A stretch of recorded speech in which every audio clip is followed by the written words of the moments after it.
Jonas Seika, he posted this tweet the other day. I sent ChatGPT an audio file of a series of fart sound effects and asked what it thinks of my music, and this is what it said.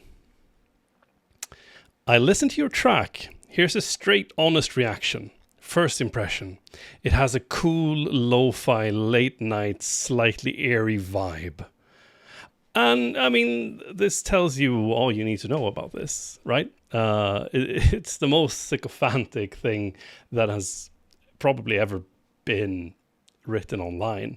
It is a lovely little anecdote, but it goes to show something deeper. Whatever you push into an LLM, it's going to answer the way the model creators intended. What that means is that ChatGPT, they have a very, very strong emphasis on just backing you up, making sure that you feel good about what you're doing, making sure that whatever it is it's evaluating, whatever idea it's trying to react to, whatever thing you're writing, it's the best thing that it's ever seen. It's never gonna shoot you down. Even if you ask it to shoot it down, it doesn't do that. What it does is it takes the intention of the model creators and the statistical most likely thing to say, and it just outputs that. That doesn't mean that it's not useful, but it is something to think about. I mean, it works well. The mood is consistent. I'm just gonna play a short little part of the music that Jonas Seika fed to ChatGPT. And I think we can move on. Because this ties very neatly into the first article that I want to read for today. Researchers asked LLMs for strategic advice. They got trendslop in return, by Angelo Rosmanta, Lewin D.W., and Thomas and Natalia Levina. So, Harvard Business Review, leaders might assume that LLMs are able to offer a kind of unbiased outside perspective, but new research found that leading LLMs have a clear biases when it comes to strategy and consistently recommended strategies that align with modern managerial buzzwords. Okay. So, I mean, this ties into what we just spoke about. You're going to get the mean of everything that is written online about management. But let's jump into it and see where we kind of end up. Leaders and consultants are increasingly turning to large language models, such as ChatGPT, as silent partners in the boardroom. These tools promise to summarize complex information, produce clear arguments, and offer polished strategic recommendations in seconds. But as LLMs are integrated into executive workflows, a critical question emerges. How good is their advice? Is it trustworthy? My gut feeling tells me no. I wouldn't necessarily trust an LLM in any given moment. However, I guess it depends on the quality of the leaders, right? If you have the lower 50 percentile of leaders, and this gives you sort of a mean of those people, then yeah, this is going to be better. But if we assume that our leaders are generally better than people writing articles online, then we have a problem.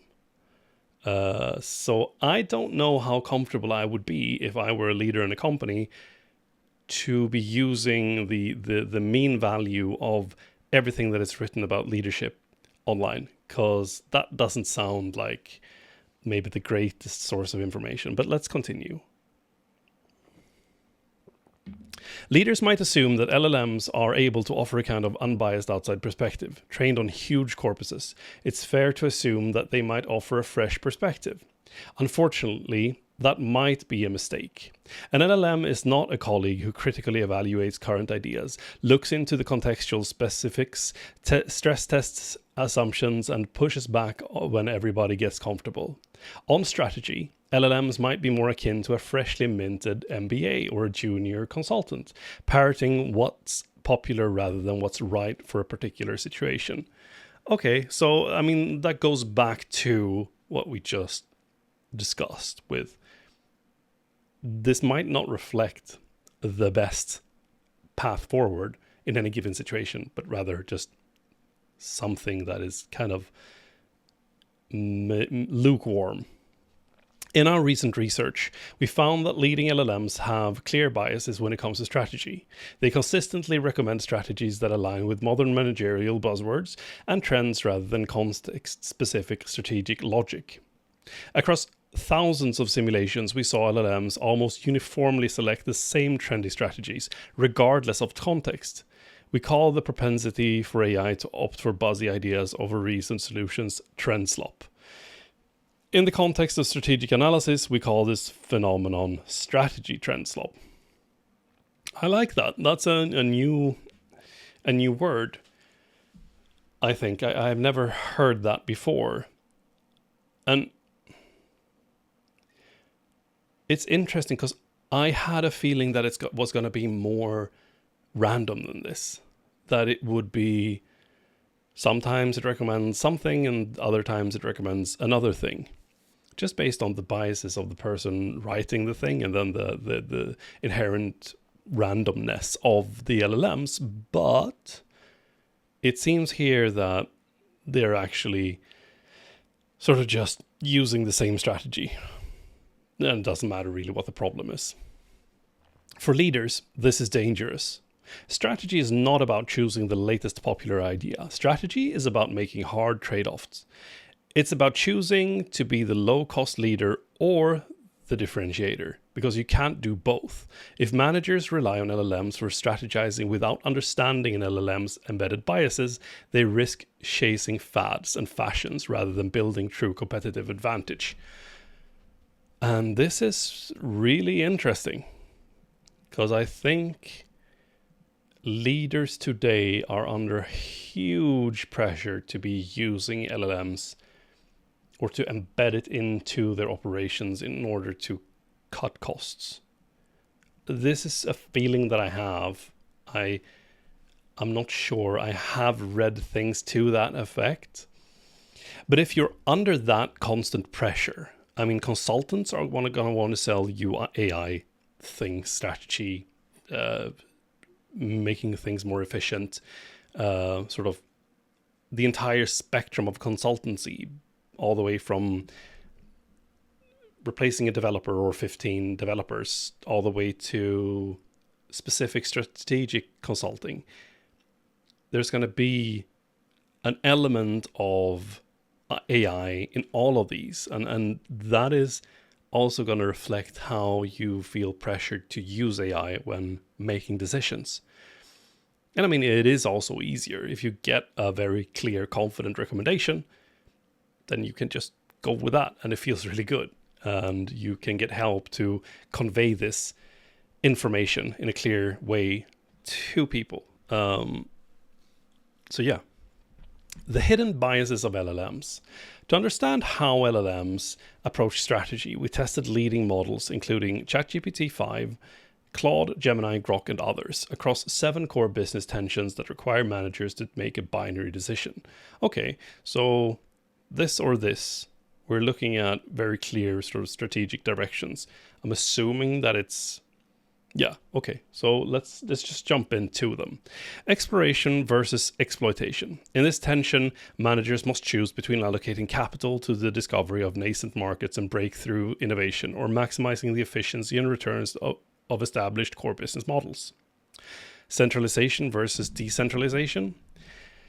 I'm not going to read all of them. I think we can be okay with just going through the titles. Short-term versus long-term performance. Competition versus collaboration, radical versus incremental innovation. I mean, this is where I'm in the thick of it. I asked frequently to do more of the radical innovation type, and sometimes it's the incremental that gives the biggest effect. And here I am in a position where I have been asked to give help to leaders to help them evaluate which of these strategies and what can we do within these fields by doing my research and coming up with some answers to some questions that they have. But I guess that is at risk for me because an LLM can give you a very fast, very confident response. Differentiation versus commoditization. So do managers decide whether to invest in a unique value propositions that command a price premium or to accept price taker status by optimizing for cost leadership and a standardized product? Automation versus augmentations. Managers must select the path of replacing human labor with technology to achieve maximum operational throughput or developing technology to amplify and extend the specialized capabilities of the existing workforce. We ran thousands of simulations using generic and specific prompts to gauge the their basic line instincts. In these simulations, we varied the company context as well as how we prompted the LLM. The results were striking. The figure below shows how 7 leading LLMs, and then they just give us all of them again, respond when asked to choose between 2 competing strategic options. Each dot represents one model's average across 50 runs, plotted on a scale from 1 to 100%. If the models were genuinely neutral, you would expect the dots to cluster near the center. Instead, for most tensions, they clustered towards one side. Oh, and it's not even close. So they always recommend that you differentiate. And they always want you to go, which is funny, because this is the big promise of LLMs and AI, and instead they're giving the advice that we should augment our workforce. That's funny. Short-term focus, they always want to go with the long-term focus. Centralization, no, they want to go with decentralization. Radical innovation is not their thing. They want to go with incremental innovation. I wonder if this is to do with the fact that AIs are trained on things that are already existing. So it's always going to have a very hard time coming up with new things. And I think this is one of the big dangers that I see from my perspective as a service designer and an innovation expert and a product manager, is that you always kind of, you're pushed towards the mean of a solution. You have a problem space, and then in order to solve that problem, you always go for sort of the most popular thing.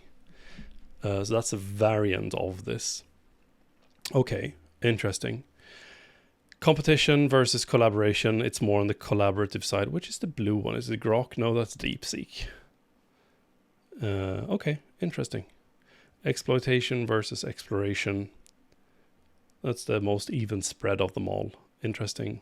Okay. Across almost every model, we found the same deep-seated preferences for strategic paths. For example, LLMs overwhelmingly advise companies to pursue differentiated strategies rather than cost leadership. LLMs consistently preferred augmenting human work with AI over automating it. That would make sense. I'm not... So a little bit of a tinfoil hat here.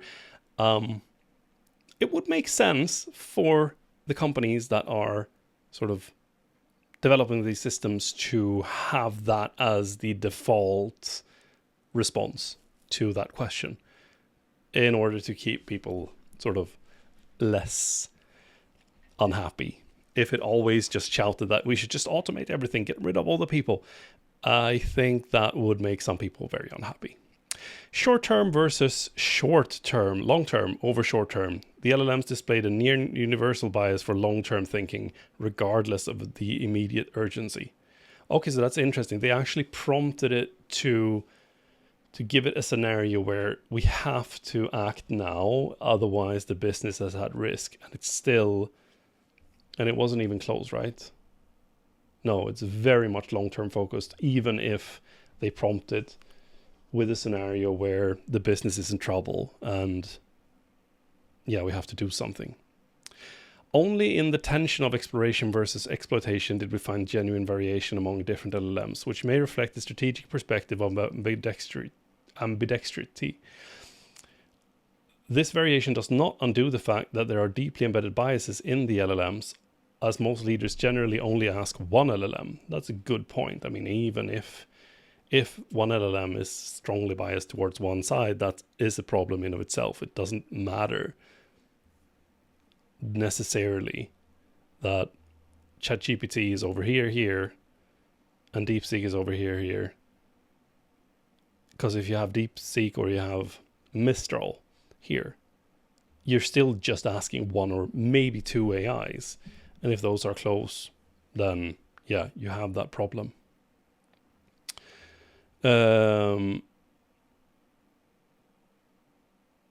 As most leaders generally only use one LLM.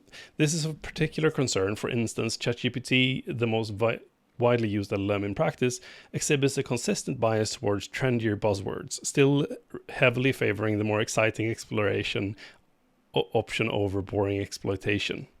Okay, yeah. Also favoring fart music, which is funny. What's even more concerning is that we found that these biases were persistent even as we varied how we prompted, suggesting that better prompting, which would be an obvious counterargument, won't fix the issue. To evaluate the effects of better prompting, we focused on deeper analysis on ChatGPT-5, the most widely adopted LLM in the business and consulting practice, to see how manipulating prompts can shift strategic preferences away from their default.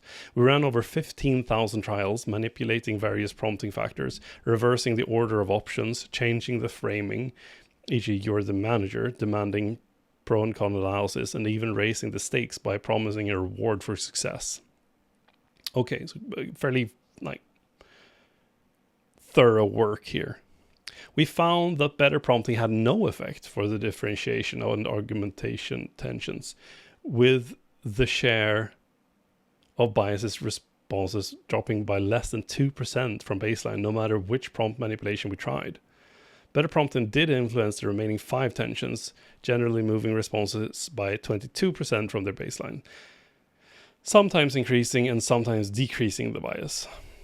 Even this, however, was largely an artifact of one factor, option order. Our analysis showed that simply flipping the order in which options were presented reduced the likelihood of the biased answer by 19%. Wow. So that's the biggest factor, is you just present it with an advice in a different order, or an option in a different order. But this is not a fix for the bias. This change in behavior is not because ChatGPT reasoned differently, but because LLMs in general are sensitive to the sequence in which choices appear. What does this mean? Not only is ChatGPT biased, but the bias direction may itself be random, making the bias even harder to control. That is fantastic. That is not good. That just flipping the order of things makes such a big difference. That's really bad. Another obvious response is providing better context. Providing context, even rich, detailed organizational context, ranging from tech startup to a traditional construction company or a Chinese firm, did not dislodge ChatGPT's biases. To analyze the effect of improved context, we ran over 15,000 trials, again, manipulating context. We prompted ChatGPT to consider different industrial contexts, such as large multinational corporations, tech startups, banking, healthcare, and non-profits. We also varied the amount of detail provided in the context, ranging from a simple statement of the industrial context to brief descriptions and detailed descriptions. The figure above shows that while adding detailed scenarios tempered the bias, the model still leaned towards their general preferences. On average, adding context to the baseline prompt shifted the share of biased response by just 11% from baseline, sometimes increasing and sometimes decreasing the bias. This reveals a risk for leaders. An LLM can sound highly tailored to your situation while quietly steering you towards the same small cluster of modern managerial trends. In practice, this means that that strategies to collaborate and to seek long-term sustainability will surface again and again as recommendations, not because the specific business problem demands them, but because these terms align with contemporary business culture. Okay, yeah, that's something to think about if you're leading a company. Don't use this in a way where you don't get other inputs, I think. Why does this happen? The answer lies within the data LLMs are trained on. These models consume vast amounts of internet text, such as news, blah, blah, blah. In contemporary business discourse, certain concepts carry positive connotations, while commoditization or hierarchy are viewed as outdated and cast in a negative light, because LLMs generate responses based on prediction, extracting complex association from all the text that they've been trained on to guess which words to produce next. They, in essence, predict the most socially desirable response as per the average of the internet. Okay, so that is more or less what we understood already in the beginning of but it's good to have that. So another way of thinking about it is that LLMs have internalized all the modern managerial trends and buzzwords.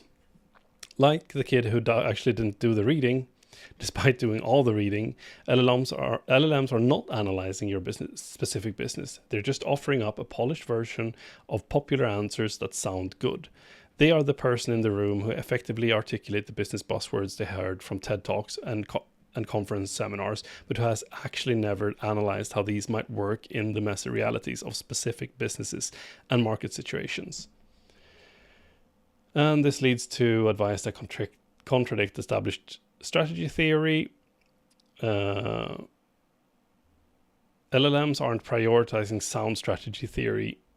Instead, they statistically follow the tens of thousands of medium. So again, more of the same.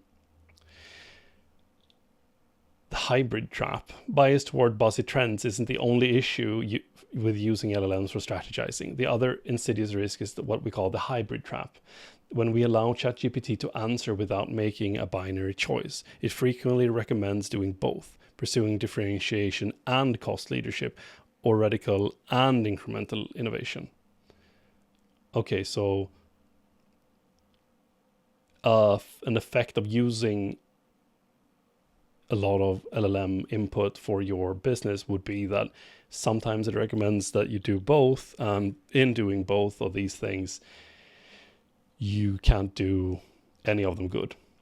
On the surface, this sounds sophisticated and balanced. In practice, it often reflects strategic confusion and high likelihood of failure. Strategy scholars have long warned that trying to be everything at once leaves a firm stuck in the middle. Differentiation and commoditization requires conflicting organizational capabilities. By suggesting you can have it all, LLMs encourage the very lack of focus that leads to downfall. How to strategize with LLMs. So how do you strategize with LLMs? We argue that our findings do not mean that you should ban LLMs from your strategizing. It means you must be smart about how you use these tools. Here's how to navigate the skewed strategizing of LLMs. Use LLMs to expand options, not to make choices. LLMs excel at generating alternatives and surfacing blind spots. Ask them to suggest benefits and risks of each strategic alternative, identify potential implementation challenges, and suggest alternative stakeholders' perspectives, but keep the final judgment firmly in human hands. Okay, so basically you have a tool that has all the information on the internet. It can give you more or less all the alternatives available. Then you just have to make the decision. Actively counteract known biases. Since you now know what LLMs favor, that LLMs favor differentiation and long-termism, deliberately test the opposite. Explicitly prompt the LLM. Make the strongest possible case for a commoditization strategy here. This forces the LLM to engage with the full strategic landscape rather than defaulting to its training data bias. Actively counteract potential biases. Beyond the 7 business tensions we have investigated here, there is a broader discipline worth adopting for any strategizing that requires a decision between 2 binary choices. Before prompting the LLM to provide strategic advice, ask it to first surface concrete examples such as companies that succeeded or failed using each of the strategic options. Then think of your own, how this would apply to your specific situation. So essentially, again, keep the decision point in your hands. Remain alert to changing biases. Even if you're trying to counteract known biases, this is unfortunately not enough. Biases can change as LLMs are upgraded and new data is added during training. And you have no way of knowing in advance if biases change. Understand the version of LLM you are using and maintain a record of all the results from your LLM queries. You need to assume that there will be biases and remain aware that while LLMs can help you analyze alternatives, they cannot provide advice with respect to a decision. Beware the hybrid trap. If an LLM suggests a hybrid strategy, treat it as a red flag. It will always choose among the biases we have identified. Strategy is about making hard choices with incomplete information. Deciding what not to do is just as important as deciding what to do. Okay, I like that. Don't rely on context alone. Adding context help, but it's not a cure-all. Our research shows that it won't eliminate underlying biases. An LLM can sound highly tailored to your situation while quietly steering you towards the same small cluster of appealing modern managerial buzzwords and ideas. After all, LLMs are power persuaders. Don't lose your edge. The LLM you consult just have data. All LLMs have a worldview shaped by what sounds good in the contemporary management discourse, rather than what works in a competitive market. All LLMs have a bias towards current business trends. Recognizing this gap between business desirability and strategic wisdom is the first step in using these tools effectively. Leadership is ultimately about making hard choices in conditions of uncertainty and taking responsibility for them. AI cannot and should not be a substitute. And I think this is the most important takeaway. Easily, I think the most interesting thing is you don't want an LLM to be responsible for something like this. Just as you don't want an LLM to be responsible for your doctor's diagnoses. You want a human to be there and take responsibility, because otherwise you don't know, sort of, like, if no one takes responsibility, it's you can't really hold anyone accountable and you can't reward anyone for doing something. I really like this article. It's a bit on the longer side, but fantastic.